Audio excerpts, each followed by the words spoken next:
what promises to be a very exciting session, and may I please call on stage Veena Liaquat, who will be moderating the session titled The Transformers Taking India to a New Station. Let's have a huge round of applause, ladies and gentlemen. It's morning today. Thank you.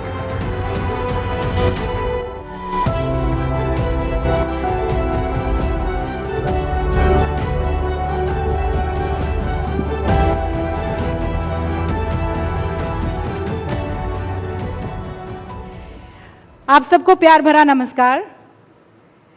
Rising Bharat, और चूंकि मंच पर ऐसे शख्स हैं या ऐसे नेता हैं जो राजनीति कम करते हैं और काम ज़्यादा करते हैं, आप इनसे जितनी चाहे काम की बातें कर लीजिए, जैसे ही राजनीति की बात करेंगे ये 9 तो 11 हो जाएंगे।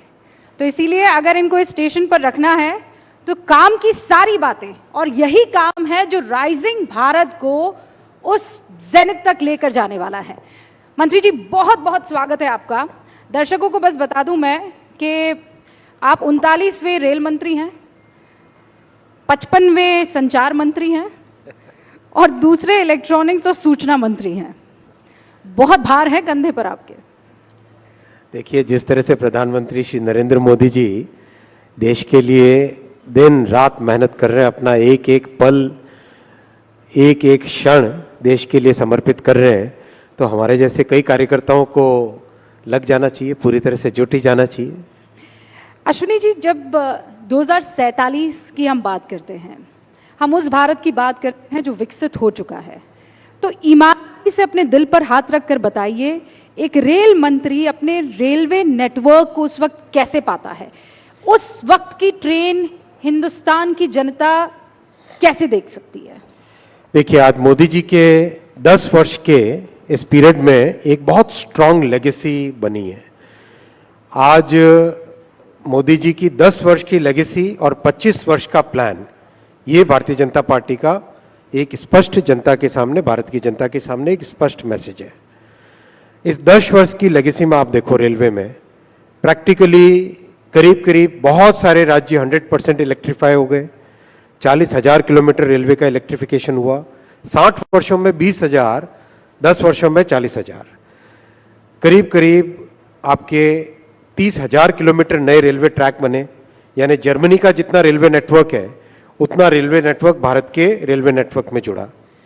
पिछले साल 5,000 किलोमीटर जुड़े थे और इस साल भी, कल की रिपोर्ट में देख रहा था, 5,246 किलोमीटर कल तक रेलवे नेटवर्क में जुड़े। यानी हर साल एक स्विट्जरलैंड के बराबर रेलवे नेटवर्क भारत में जुड़ रहा है। टोटली नई जनरेशन की वंदे भारत ट्रेन आई, नमो भारत ट्रेन आई। आज वंदे भारत ट्रेन में हमारी जो मिडिल क्लासेस हैं और एस्पिरेशनल यूथ है, उनको एक ऐसा अनुभव मिल रहा है जो दुनिया के बेस्ट से बेस्ट रेलवे सिस्टम में मिलता। नमो भारत ट्रेन अपने आप में बहुत ही सक्सेसफुल है रीजनल ट्रांजिट के लिए। अब वंदे भारत स्लीपर आ रही है, वंदे मेट्रो आ रही है, अमृत भारत ट्रेन आ रही है। तो ये सब जो आपने देखा इन 10 वर्षों में विकसित भारत बनाने के लिए जो फाउंडेशनल एलिमेंट्स हैं, जो फाउंडेशन बनानी है, नींव बनानी है, वो नींव बनी है। अगले 5 वर्षों में इस नींव को और मजबूत करेंगे। मंत्री जी, मैं एक सेकंड आपको रोक रही हूं। आप कह रहे हैं कि ये नींव 2014 में रखी गई है, इससे पहले फिर क्या हो रहा था? इससे पहले अगर रेलवे की अगर मैं बात करूं तो रेलवे को एक दूध दोहने वाली गाय के बराबर समझा जाता था। ऐसी कंडीशन थी जिसमें रेलवे मिनिस्टर्स केवल किसी गाड़ी के स्टॉपेज या गाड़ी के एक्सटेंशन या नई गाड़ी के अनाउंसमेंट पे ध्यान देते थे। पटरियों की कैपेसिटी है कि नहीं, उसकी कोई चिंता नहीं होती थी। इस तरह से रेलवे का प्रशासन चला रहे थे तत्कालीन तब के रेलवे मंत्री और तब की सरकारें, जिसमें रेलवे फोकस नहीं था, पैसेंजर फोकस नहीं था, केवल अपनी राजनीति फोकस थी। मोदी जी ने डीपोलिटिसाइज किया रेलवे को। रेलवे को एक टेक्निकल तरीके से, ऑपरेशनल एफिशिएंसी की तरीके से, नई टेक्नोलॉजी को एब्जॉर्ब करने के तरीके से उस चीज को मोदी जी ने अपने प्राइमरी फोकस में लेके आए। रेलवे के बजट को मर्ज किया जनरल बजट में, जहां मात्र 15,000 करोड़ के आसपास मिलते थे जनरल बजट से भारतीय रेलवे को, आज 2,52,000 करोड़ रुपए का रेलवे का बजट सपोर्ट मिलता है। काम, फंडिंग बढ़ी, काम बढ़ा, कई तरह के रिफॉर्म्स हुए, बहुत सारे, करीब करीब 38 ऐसे मेजर स्ट्रक्चरल रिफॉर्म्स हुए, जिसके कारण आज रेलवे एक ऐसी परिस्थितियों में आई है कि अब अच्छी एक फाउंडेशन बन गई 10 वर्षों में। आने वाले 5 वर्षों में इस फाउंडेशन को और स्ट्रांग करेंगे। कई जो नई टेक्नोलॉजीज लेके आए उनको और ज्यादा स्ट्रेंथन करेंगे और उसके बाद में उसके आगे वाले 20 सालों में रेलवे एक अलग नया स्वरूप देखेगी। चेंजेस रेलवे स्टेशन पर नजर आ रहे हैं, यहाँ पर हर एक शख्स इस बात को मानेगा। लेकिन उसी रेलवे स्टेशन पर जब जाएंगे, ये बात सच है कि 41 वंदे भारत आ गई हैं, नमो भारत आ गई है, अमृत भारत आ गई हैं। स्टेशन पर आज भी जो यात्री है वो भीड़ को लेकर परेशान है, ट्रेनों में जो रिजर्वेशन है उसे लेकर परेशान है। ये कितना टाइम आप मंत्री जी बता सकते हैं कि एक वो वक्त आएगा जब साल भर में ये जो 700 करोड़ का आंकड़ा है यात्रियों का सफर करने का, वो 1000, 1200 या 1300 तक पहुंचे। 2030 तक 1000 करोड़ लोग पैसेंजर्स रेलवे में ट्रैवल करेंगे, उस हिसाब से कैपेसिटी बना रहे। देखो, ट्रेन में और हाईवे में एक फंडामेंटल डिफरेंस होता है। ट्रेन में आपको बिना पटरी के गाड़ी नहीं चला सकते, करेक्ट? रोड कैसी भी हो, कंडीशन कैसी भी हो, एक बार के लिए गाड़ी चल जाती है। इसीलिए बहुत जरूरी है कि रेलवे नेटवर्क में ज्यादा से ज्यादा कैपेसिटी बढ़ाने के लिए जितने भी टेक्नोलॉजीज हैं, रेलवे के नई पटरियां बिछाना, ऑटोमेटिक सिग्नलिंग लाना, आपके कंप्लीट रेलवे के जो कंट्रोल सिस्टम है जिसको सेंट्रलाइज्ड ट्रेन कंट्रोल सीटीसी कहते हैं, उस टेक्नोलॉजी पे जाना, आपकी ट्रेन्स की एक्सेलरेशन डेसेलरेशन जो मतलब पिकअप और ब्रेक लगाने के बाद में रुकने की टाइम, उसको कम करना, 2x25 kV, बहुत मैसिव टेक्निकल वर्क है। उस पूरे टेक्निकल काम में जिस तेजी से काम चल रहा है, we are very comfortably, I can say with good confidence level कि 2030 तक 1000 करोड़ पैसेंजर्स को हर साल कैरी करने की कैपेसिटी हो जाएगी। आज हम करीब करीब 700 करोड़ पैसेंजर्स को कैरी करते हैं साल में। रेलवे देश का अगर पूरा नेटवर्क देखो, ट्रांसपोर्टेशन की इकोनॉमिक्स देखो, तो ट्रांसपोर्टेशन में करीब 700 करोड़ रेलवे से जाते हैं, करीब करीब 250 करोड़ रोड से हाईवे से जाते हैं और करीब 35 करोड़ एरोप्लेन से जाते हैं। तो ये अभी ये नेटवर्क है, इसमें ये 700 करोड़ 2030 तक 1000 करोड़ होगा।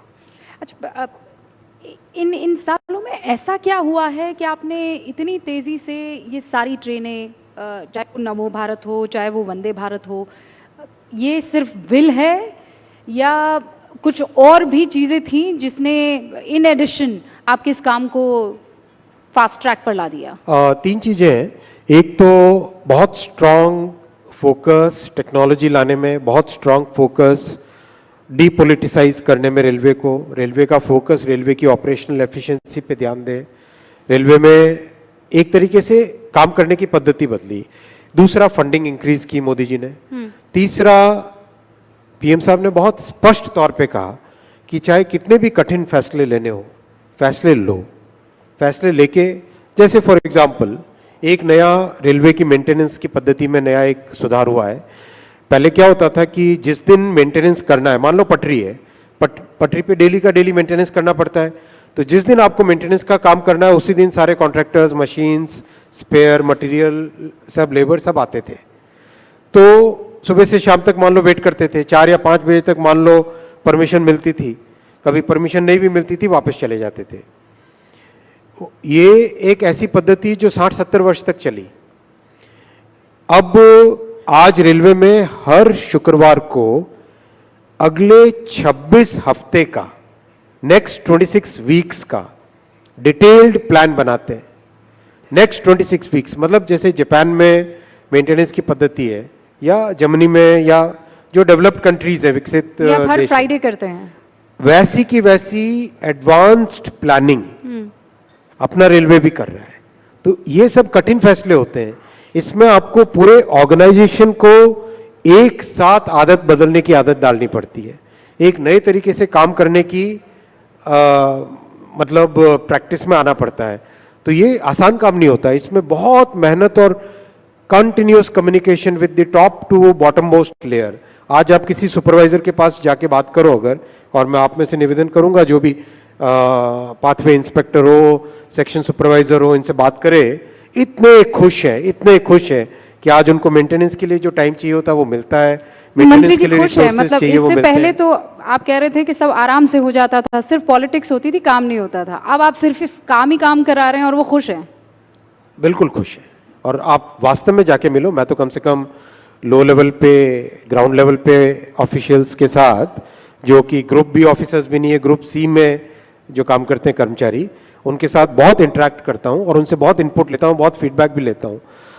इतने खुश हैं इस बात से कि रेलवे का एक तरीके से, जिस तरीके से चलनी चाहिए एक टेक्निकल ऑर्गेनाइजेशन, वैसे मोदी जी ने 10 वर्षों में रेलवे को उस टेक्निकल स्टेज पे लेके आ गए। अश्विनी जी, दुर्घटना को लेकर मैं आपसे डिटेल में थोड़ी चर्चा करना चाहूँगी। स्पेशली कम हुई हैं दुर्घटनाएं, एक्सीडेंट्स कम हुए हैं, लेकिन जो होते हैं वो आपने भी देखे हैं। आप कितने दिनों तक वहाँ पर रहे थे, आपकी आंखों में लोगों ने आंसू देखे हैं, वहीं उस ज़मीन पर पॉलिटिक्स भी देखी है। कवच को लेकर विपक्ष ने बहुत हमला साधा कि आपने कहा था कि ऐसी टेक्नोलॉजी, ऐसा सिस्टम है कि इससे हिंदुस्तान को कोई नुकसान नहीं होगा, लेकिन जब हुआ तो उसने सबको ज़ख्मी कर दिया। देखो, कवच एक टेक्नोलॉजी की क्लास है जिसको कहते हैं automatic train protection, ATP technology. ATP technology दुनिया भर के बड़े रेलवे सिस्टम्स में 1980 के दशक में चालू हुई, 1990 के दशक में काफी रेलवे नेटवर्क्स में फुल्ली एटीपी आ गया था। तब की सरकारें क्या करती थी? क्या उन सरकारों की जिम्मेदारी नहीं थी कि एटीपी लेके आए? क्या उनकी ये जिम्मेदारी नहीं बनती थी कि सेफ्टी पे इन्वेस्टमेंट करें, सेफ्टी के लिए जो नई टेक्नोलॉजी चाहिए वो लेके आए? कुछ नहीं किया उन्होंने। 2016 में पहली बार भारत में एटीपी टेक्नोलॉजी को मान्यता दी मोदी जी ने, 2016 में। 2016 मतलब सोचो, देश ने 1980 से लेके 2014 तक का पीरियड, एक तरीके से उस पीरियड में पूरा देश कवर हो जाना चाहिए था एटीपी टेक्नोलॉजी से। 2016 में मान्यता दी, 2019 तक उसके पूरे सर्टिफिकेशंस मिले। 2020 और 21 में कोविड के कारण दिक्कत आई, लेकिन उसके बाद में, उसके बावजूद भी और उसके बाद में बहुत तेजी से इस पे काम चला। अब करीब, और कवच भी एक कोई ऐसा नहीं कि एक डिवाइस है जो लगा दिया ट्रेन पे और हो गया, ऐसा नहीं है। कवच पूरा एक सिस्टम है भाई। आपको पूरा रेलवे ट्रैक के साथ में ऑप्टिकल फाइबर केबल लगाना पड़ता है। जैसे एयरटेल या जियो या बीएसएनएल का नेटवर्क होता है, वैसे ही हर 7 या 8 किलोमीटर पे आपको टेलीकॉम टावर लगाने पड़ते हैं। उन टेलीकॉम टावर के ऊपर टेलीकॉम के डिवाइसेस लगते हैं, फिर ट्रेन के ऊपर डिवाइस लगता है, सिग्नलिंग सिस्टम के साथ पूरा इंटीग्रेशन करना पड़ता है।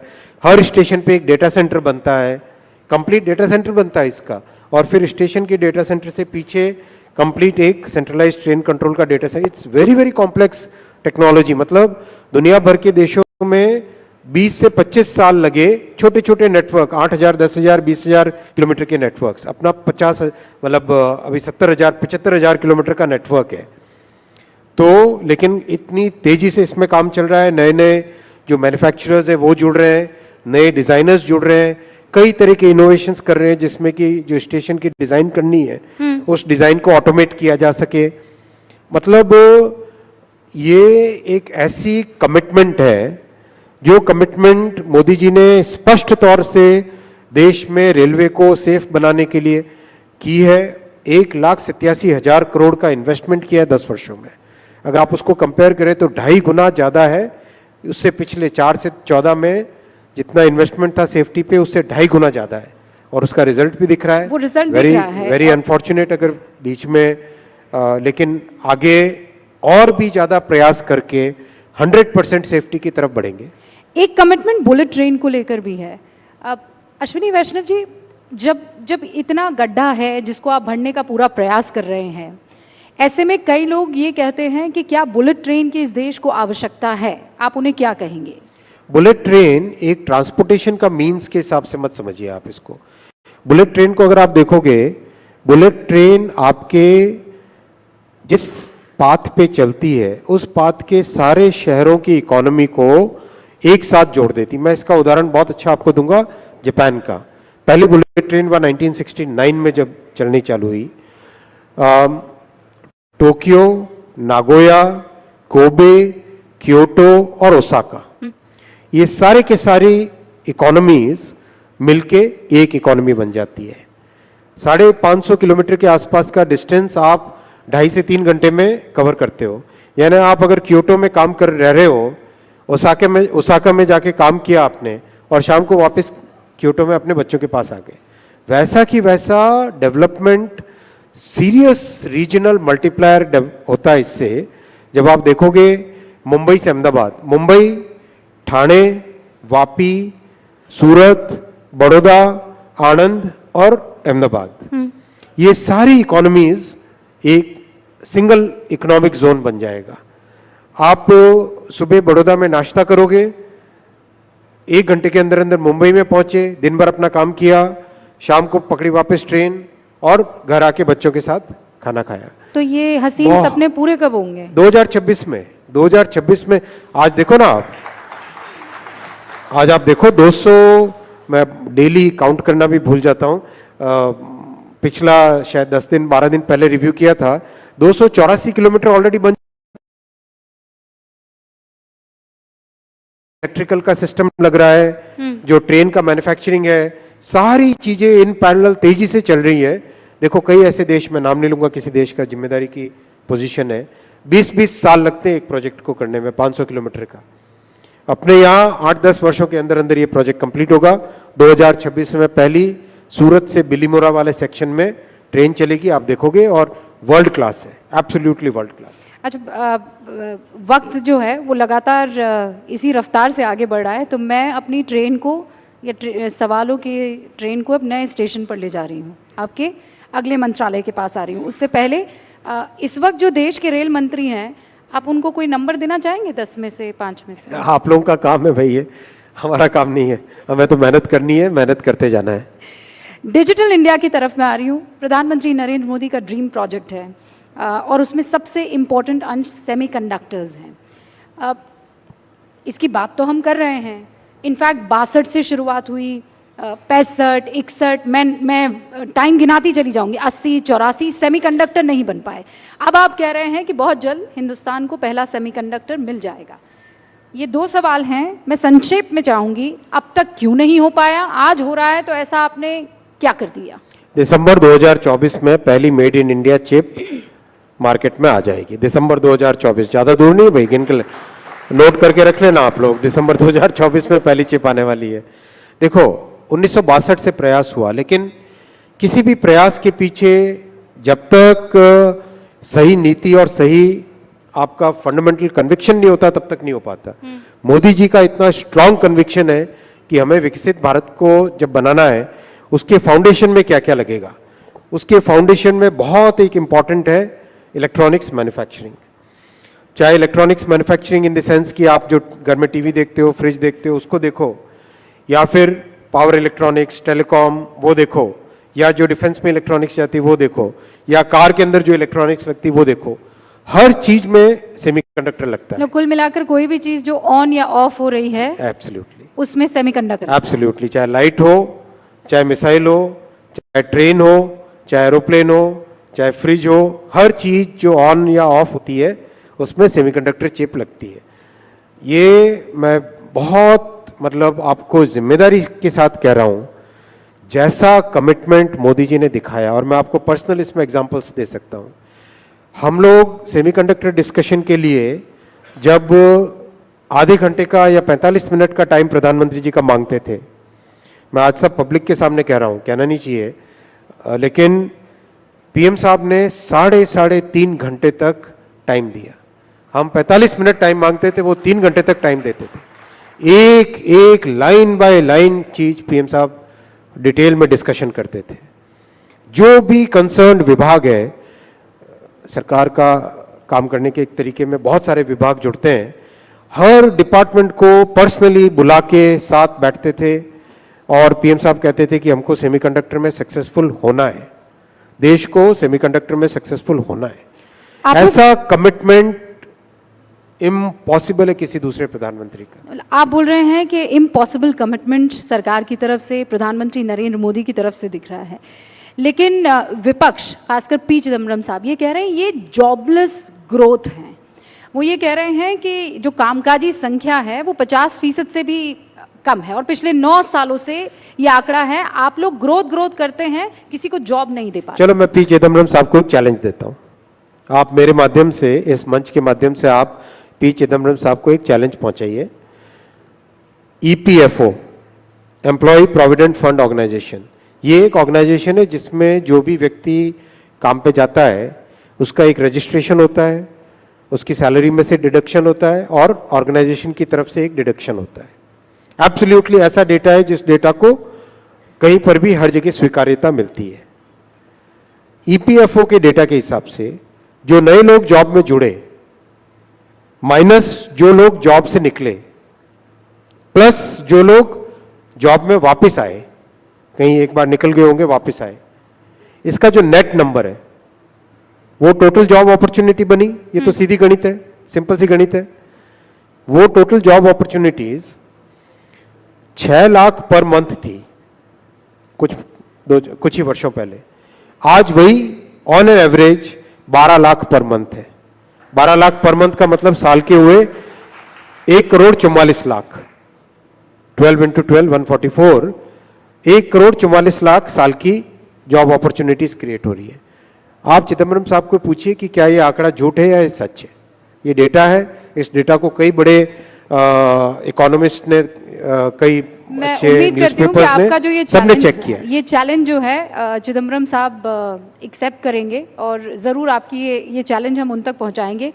विपक्ष का एक और आरोप है, वो ये कहते हैं कि आप कहते हैं कि हम मैन्युफैक्चरिंग हब बन चुके हैं, लेकिन आप कोई मैन्युफैक्चरिंग नहीं करते, आप लोग बस असेंबल करते हैं। अच्छा, आपने नाम उसको ये दे दिया है। देखो, जिन शख्स की बात आप कर रहे हैं, या चलो मैं जनरल में किसी शख्स का नाम क्यों लूं जब तक आप नहीं लोगे, तो देखो, किसी भी देश में कोई भी इंडस्ट्री जब चालू होती है, चाहे आप एग्जांपल ले लो कार इंडस्ट्री का। आज से 1980 के आसपास जब कार इंडस्ट्री चालू हुई, सबसे पहले क्या आया? कार की सीकेडी बन के आई, जो कंप्लीटली नॉकडाउन यूनिट आता है। उसके बाद में क्या आया? SKD, semi knockdown unit. उसके बाद में क्या हुआ? कम से कम कुछ कंपोनेंट मैन्युफैक्चरर्स का इकोसिस्टम बना। उसके बाद में क्या आया? कई सारे कंपोनेंट इकोसिस्टम का मैन्युफैक्चरर बना, टियर 1, टियर 2, टियर 3 वेंडर्स बने। उसके बाद में क्या आया कि एक्सपोर्ट होने चालू हुए। ये एक साइकिल है, हर इंडस्ट्री की एक लाइफ साइकिल होती है। अगर ये लाइफ साइकिल कांग्रेस की सरकारें अगर 1980 में करने लग जाती, 1970 में करने लग जाती, तो आज देश की कहां पे परिस्थितियां होती। कांग्रेस ने पहले 4 दशक भारत के वेस्ट किए, 4 डिकेड्स भारत के लॉस्ट डिकेड्स बने, क्योंकि कांग्रेस की ऐसी पॉलिसीज थी जिसमें मैन्युफैक्चरिंग को एकदम गला घोट के रखा गया, ऐसा कानूनों का मकड़ जाल बना के रखा दिया जिसमें कि कोई इंसान मैन्युफैक्चरिंग कर न सके। बस मतलब ऐसी परिस्थितियां थी 1990 से पहले तक, तो कि अगर आप अपनी कार की डिजाइन का हैंडल का डिजाइन चेंज करना चाहोगे तो आपको भारत सरकार के किसी अधिकारी के पास आके परमिशन लेनी पड़ती थी। ऐसा मकड़ जाल बिछा के रखा हुआ था। तो उस मकड़ जाल से निकले, तो आप ये कह रहे और हैं सिंप्लीफिकेशन हो रहे हैं। अब बेबी स्टेप्स आज अपन ऐसी परिस्थितियों में है, हाँ। जिसमें मैन्युफैक्चरिंग हब बनने के लिए जो फाउंडेशन चाहिए वो फाउंडेशन ले डाउन हो गई है। अगले 5 वर्षों में आप देखोगे, देखो मैं आपको एग्जांपल्स देता हूं, नंबर्स देता हूं। नंबर्स लेना जरूरी है क्योंकि डेटा के साथ बात करनी चाहिए, केवल आरोप लगाने से आरोप नहीं होना है, डेटा के साथ बात करनी चाहिए। Mobile manufacturing practically negligible number था 10 साल पहले, आज कितना है? $55 billion. Electronics manufacturing practically negligible number था, आज कितना है? पिछले साल का डेटा है $105 बिलियन, और कम से कम डबल डिजिट में ग्रोथ हो रही है इसकी। डिफेंस मैन्युफैक्चरिंग कुछ भी नहीं थी, आज $2 बिलियन का एक्सपोर्ट हो रहा है। टेलीकॉम मैन्युफैक्चरिंग सोच भी नहीं सकते थे, किसी इंडस्ट्री के वेटरन ने बोला, 35 साल का जिनका टेलीकॉम इंडस्ट्री का एक्सपीरियंस है, उन्होंने कहा सोच भी नहीं सकते थे कि टेलीकॉम मैन्युफैक्चरिंग भारत में होगी। आज $1 बिलियन का एक्सपोर्ट हो रहा है। अमेरिका, यूएस, यूरोप, सब जगह एक्सपोर्ट हो रहा है। क्या बात करते हैं भाई कांग्रेस के लोग, जो अपनी इतने वर्षों तक जिन्होंने अपनी गलतियों को आज जवाब दे नहीं पा रहे हैं, और हम लोग मेहनत कर रहे हैं, जनता देख रही है, पब्लिक देख रही है। हम जब मेहनत कर रहे हैं तो उनके आरोप लग रहे हैं, किस अश्विनी बात जी, की बात है ये? हमारे पास बस कुछ मिनट बचे हैं और मैं चाहती हूँ ये दो बहुत महत्वपूर्ण सवालों के आप जवाब दे दें। एक तो फैक्ट चेकिंग यूनिट को लेकर, मतलब सरकार ही अगर चेक करने लग गई तो कैसे चलेगा? आपके काम को सिटीजन, अच्छा बताओ भाई, एक बात बताओ, हाँ, CNN TV 18 पे कुछ छपता है, उसकी जानकारी लेनी हो तो किससे पूछोगे? CNN TV 18 से पूछोगे कि नहीं पूछोगे? हाँ, बराबर है ना? बिल्कुल, बिल्कुल। आपके ऑर्गेनाइजेशन की जानकारी किससे पूछेंगे? आपसे ही पूछेंगे ना। भारत सरकार की कोई भी न्यूज, किसी भी स्कीम, उसके बारे में पूछना है तो किसको पूछोगे? अगर आपका गृह मंत्रालय से काम है, गृह मंत्रालय से पूछोगे। हेल्थ मिनिस्ट्री से काम है, हेल्थ मिनिस्ट्री से पूछोगे। अगर आप कहोगे कि नहीं ये पावर मिनिस्ट्री से संबंधित प्रश्न है, पावर मिनिस्ट्री से पूछोगे। इतनी बेसिक कॉमन सेंस की बात है भाई। जो राज्य सरकार से है वो राज्य सरकार से पूछोगे, किसी प्राइवेट ऑर्गेनाइजेशन उससे प्राइवेट ऑर्गेनाइजेशन से पूछोगे। और तो वो इसमें सवाल आपको ना पसंद आए तो? बात सवाल की नहीं है, बात फैक्ट की है। फैक्ट और ओपिनियन में डिफरेंस है। और वो फैक्ट्स अगर सरकार जहां को ना फैक्ट है पसंद वो आए तो? फैक्ट तो आप वेरीफाई कर सकते हो ना। हम्म, वेरिफिकेशन, मान लो कोई कहता है कि कितनी वैक्सीन लगी, किससे पूछोगे बताओ? ऑथेंटिक जवाब कहां से आएगा? सरकार की तरफ से। हेल्थ मिनिस्ट्री से ही आ सकता है ना। तो आप ये कह रहे हैं कि ये फैसला आपका एब्सोल्युटली सही फैसला है और ये एकदम करेक्ट फैसला है, डेमोक्रेटिक फैसला है, कॉन्स्टिट्यूशनल फैसला है। बहुत बहुत शुक्रिया अश्विनी वैष्णव जी हमारे सारे सवालों का जवाब देने के लिए।